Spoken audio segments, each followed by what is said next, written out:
What are measurement and scale? At the center of the town square stands a tall tower. At its very top hangs a single bell. Every day at noon, the bell rings. People hear the sound and eat their meals, begin their work, and arrange their meetings.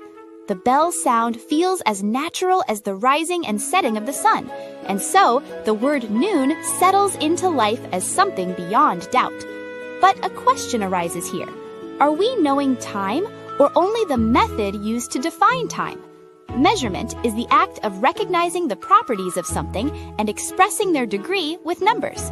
Measuring length means identifying the two ends of an object and assigning a number to the difference between them. Weight and volume follow the same principle. Sensation is the starting point, but measurement does not stop there. To say how much, a number is ultimately required. A scale is the standard used to compare how much. For length, it may be the marks on a ruler. For weight, a set of weights on a scale. For time, a clock. The problem is that scales usually begin with what can be easily held, what is familiar, and what is easy to obtain. As a result, a scale can end up justifying itself. Even when a standard exists, what that standard ultimately rests on can become unclear. Let us return to the town mentioned earlier. One day, a boy became curious. How does the bell ring at noon every day without error? The boy asks the bell ringer. The bell ringer replies, "The town chief has an accurate clock. I ring the bell according to that clock." The boy goes to the town chief and asks, "How do you set your clock?" The chief answers, "There is a famous clock shop. Once a week, I look at the grandfather clock in the display window and set my clock." The boy then asks the clock shop owner, "How do you set your grandfather clock?" The owner answers as if it is obvious, "I set it by listening to the town bell." Is anything strange in this story? Measures for telling time clearly exist. There are bells and there are clocks. Yet in this arrangement, there is no standard that fixes time precisely. People often justify a measure by appealing to a standard and then support that standard by bringing in another measure.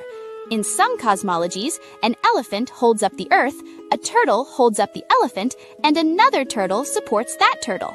When asked what lies beneath, the answer descends endlessly downward. The town's time works much the same way.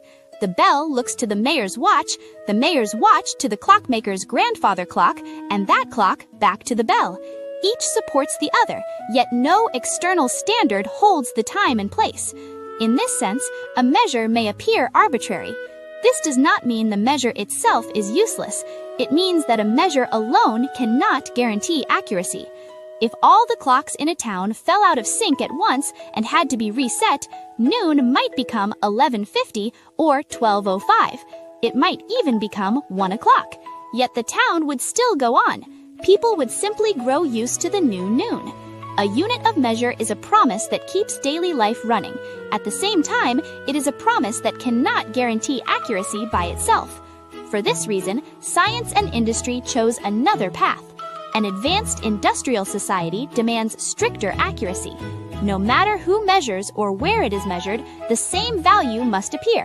Standards are therefore unified, and each standard connects to a higher one. A standard must rest not on what one person believes, but on what everyone can verify together. The system of weights and measures can be understood as a network linking these standardized units. Measurement is generally trusted. Without that trust, modern civilization would struggle to move forward, endlessly doubting one another's values. Establishing standards of measurement forms the foundation for understanding the world and advancing science.